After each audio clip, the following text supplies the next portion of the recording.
YouTube के दोस्तों, मैं इस वक्त N5 नेशनल हाईवे पे खड़ा हूँ और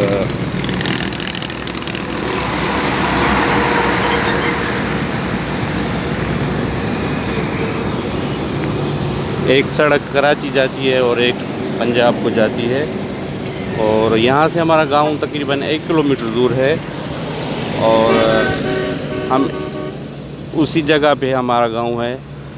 हमें हर तकरीबन यहाँ सब सहूलतें मौजूद हैं। पानी का मसला है, मीठे पानी का। और ये इस वक्त मैं N5 पे अभी मोरो जाने का इरादा है, तो मोरो यहाँ से तकरीबन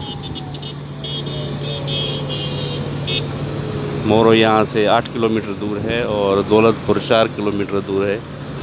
तो आज हो सकता है कि दादू मोरो पुल पे भी हम जाएं चक्कर लगाने।